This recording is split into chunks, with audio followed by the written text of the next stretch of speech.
Welcome to the Debatable podcast. Look, I want you to imagine working your entire life to build your own identity, only to be handed over to a total stranger on your wedding day. Hand it over. Oh, give me a break. No, let me finish. You're expected to act as the silent, unpaid servant until the day you die. Today, we are opening up a massive stack of evidence for you. We're talking sociological reports, legal reviews, psychological studies, and raw confessions from social media. Our mission in this deep dive is to show you exactly what is happening behind closed doors as the traditional Indian marriage completely collapses. And frankly, I challenge you, the listener, to listen to this evidence and decide who is actually living in reality here. Well, the reality is glaringly obvious, and you are just, completely ignoring it. Modern marriage in India is not some fairy tale for men. It has become a rigged, highly dangerous financial trap. Period. A financial trap for men? Are you kidding me? Yes. It is a system mathematically designed to exploit male labor, drain male wealth, and just completely ruin men's lives if they ever dare to step out of line. That is an absolute delusion. I mean, you are looking at a system that has historically treated women like livestock, literally, and you're calling the men victims. They are the victims today. The data proves it. Indian marriage is an oppressive, unpaid labor camp, and women are finally getting smart enough and financially independent enough to escape it. Women aren't escaping anything. Let's be real here. They are exploiting a modern system that caters entirely to their demands, while men carry 100% of the burden and the risk. All of it. You want to talk to the listener about burdens? Okay. Let's look at the mechanics of how these marriages actually start. The Indian marriage market is a patriarchal nightmare where women are treated as absolute commodities. Oh, here we go with the helpless victim narrative again. Look at the data.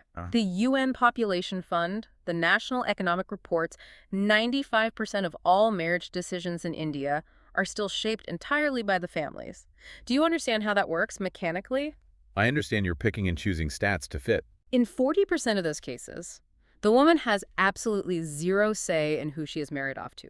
Zero. 65% of women meet their husbands for the first time at or around the wedding ceremonies. You call that a financial trap for men. Women are literally being boxed up and shipped off to strangers. Stop painting women as these helpless, innocent victims. That narrative is completely false and you know it. It's reality. No, it is not. You're using outdated rural poverty statistics to justify the atrocious, calculating behavior of modern women. Outdated. I am giving you hard, current facts. The UN data shows that child marriage still sits at 23.3% in India. That has nothing to do with modern urban marriages. It has everything to do with how men view women. Nearly a quarter of girls are married off before they even blow out the candles on their 18th birthday. And if a girl is denied an education, that number jumps to nearly 50%. Why? Because the parents see daughters as massive financial burdens. You're completely deflecting from what women actually do today. I am not deflecting. The sociological reports literally quote parents referring to their own daughters as parai dhan. That translates to someone else's property. What's the mechanism there? The parents will drain their savings to send a boy to an engineering college so he can make money. Because the boy is actually expected to provide. But they rush to marry off a teenage girl because they are terrified that if she gets an education, she might actually develop a mind of her own. She might have an affair and ruin the family's honor. They strip women of every single choice and sell them off to the highest bidder. Look, you are dragging us into the villages to avoid the reality of what happens in the cities. Let's look at the actual reality of the modern matchmaking market for the listener. The city reality isn't any better for women. It is infinitely better for women. Look at the Indian Sociological Society's report on digital matchmaking and matrimonial apps. This completely shatters your victim narrative. Modern women's so-called empowerment is nothing but raw, unchecked greed. Greed. Wanting a stable partner is greed. Let me explain exactly how these apps work to the listener. When a guy signs up, declaring his exact annual income is a mandatory, hard-coded requirement. He literally cannot create a profile without proving his salary.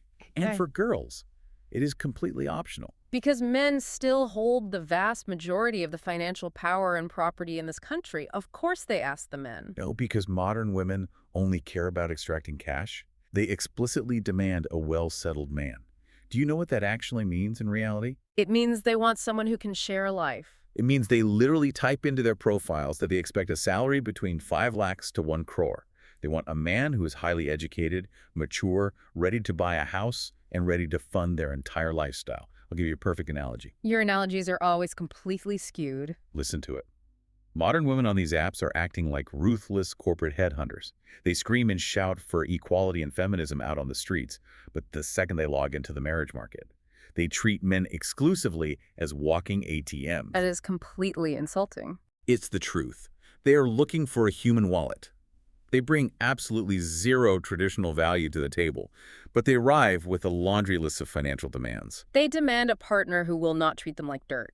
You call it greed, I call it basic survival. Seeking a millionaire is basic survival. Women are using those financial filters to weed out the insecure, traditional men who just want to trap a free maid in their kitchen. It is a screening tool. No, they are filtering for cash.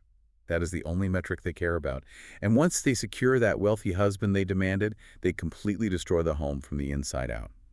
Let's talk about what happens after the wedding. Oh, so now you're going to blame women for every bad marriage, too. I'm going to look at the data. The International Journal of Creative Research Thoughts published a massive psychological study on the skyrocketing divorce rate. Do you know what the actual mechanism driving it is? It is women's unchecked, inflated egos. Are you hearing yourself? That is a ridiculous, incredibly sexist lie designed to deflect blame from abusive men. It is a documented psychological reality in the research we pulled. This twisted, modern version of women's empowerment has mutated into professional rivalry and pure arrogance inside the home. Arrogance. Because she wants a career. Men are out in the real world, breaking their backs, fighting intense economic inflation, and trying to provide a stable future for the entire family. But what happens? The minute a modern woman gets a modest paycheck of her own, her entire psychology changes. Yeah, she realizes she doesn't have to take abuse anymore. She refuses to compromise on anything. She loses all respect for the institution of marriage and the sacrifices her husband makes. She walks away over incredible, petty, insignificant disputes just because she suddenly thinks she's too good for the man who built her comfortable life. She walks away because the marriage is a suffocating prison. You are completely blind to what is actually happening inside these homes. Look at the Times Life investigation in our stack. Let me guess. Another excuse. No, it is reality. Women are not walking away over ego.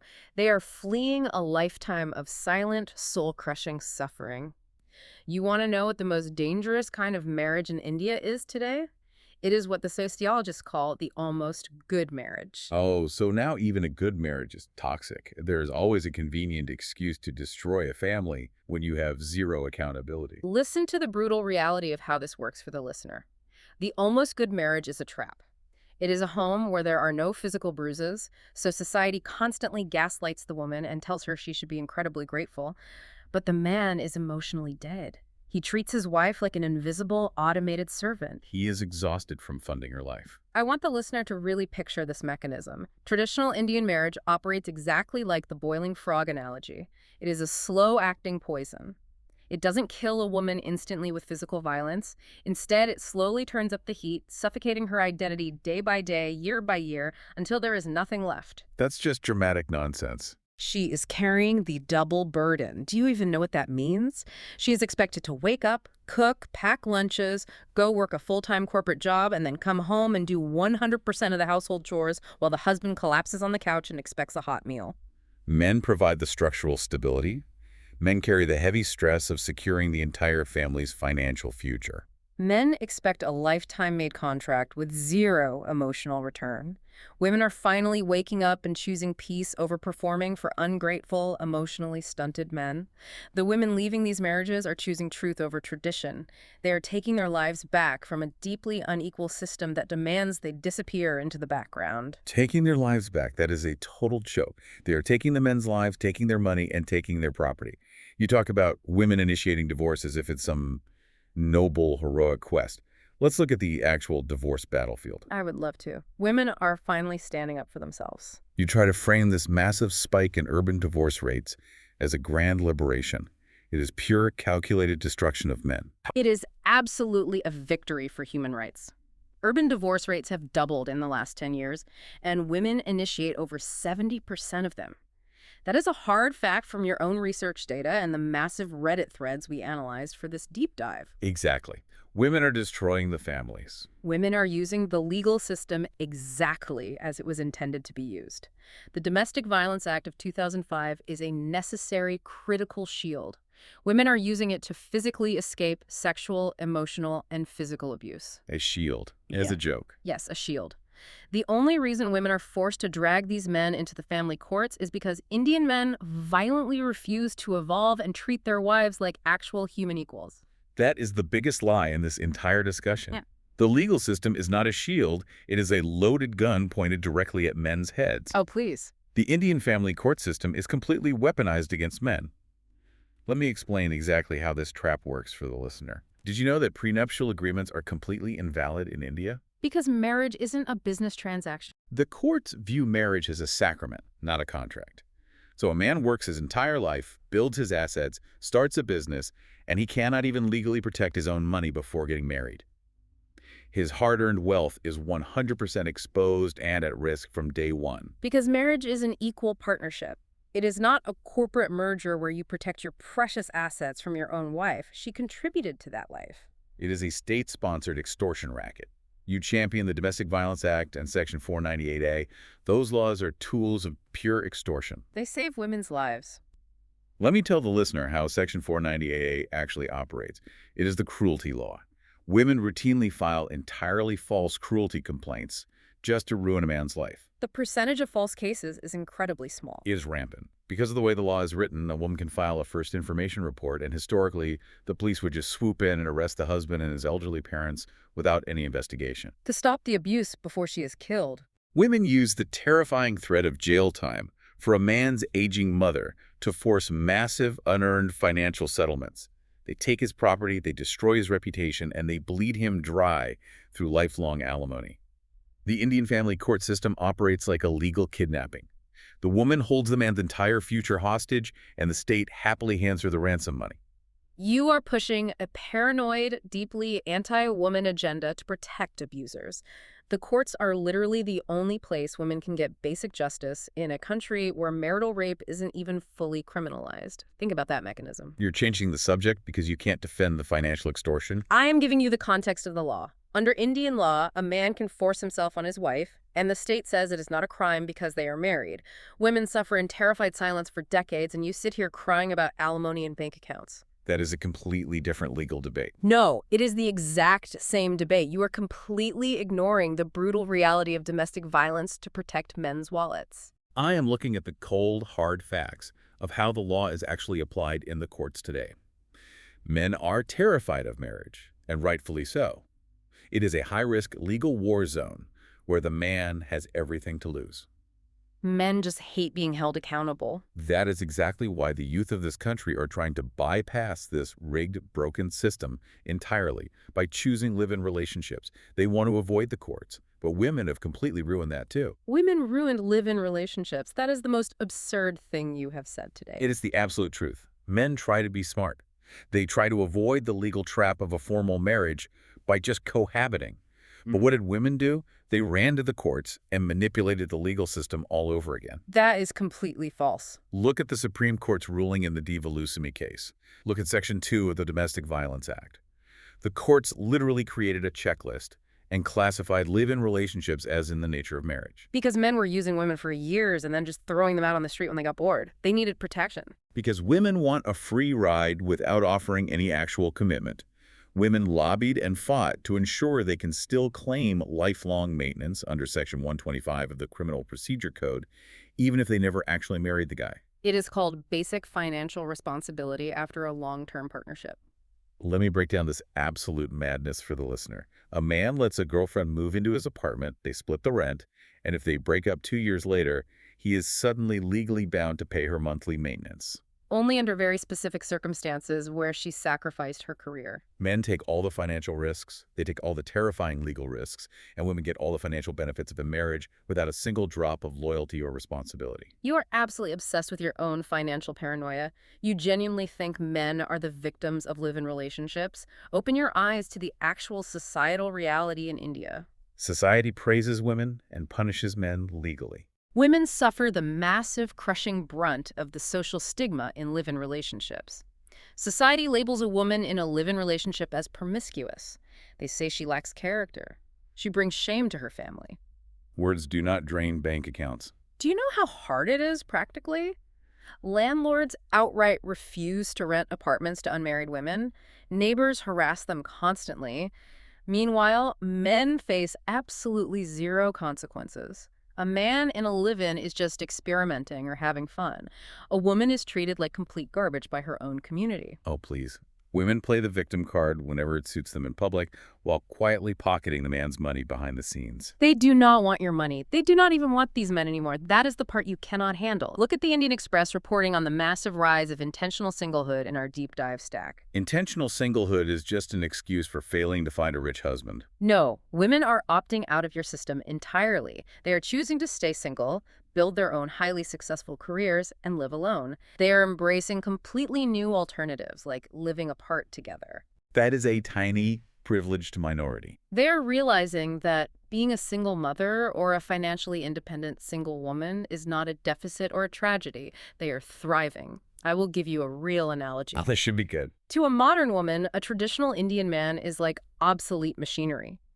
Women have realized they possess the power to run their own lives. They simply do not need the broken, heavy, demanding burden of an insecure Indian man dragging them down anymore.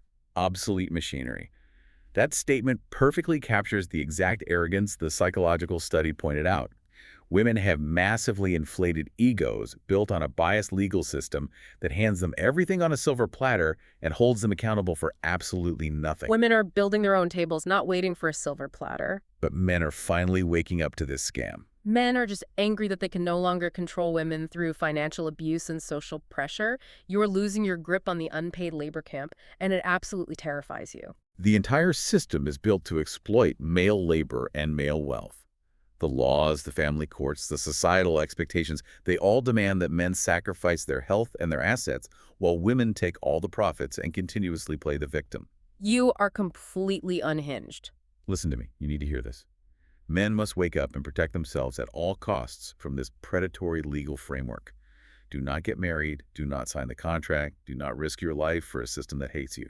The traditional family structure is a prison. It was designed from the ground up to suppress female independence, to keep women quiet, serving, and completely invisible. Men are the invisible ones when it comes to rights. Women must fight tooth and nail for their freedom and reject any institution that demands their submission. Do not settle for their scraps. As the gender war reaches an absolute boiling point and millions of young Indians simply opt out of traditional unions entirely, I want you to think about this. Will the government eventually be forced to invent entirely new, purely transactional legal contracts just to keep society functioning? Or are we currently watching the permanent, irreversible extinction of the Indian family unit?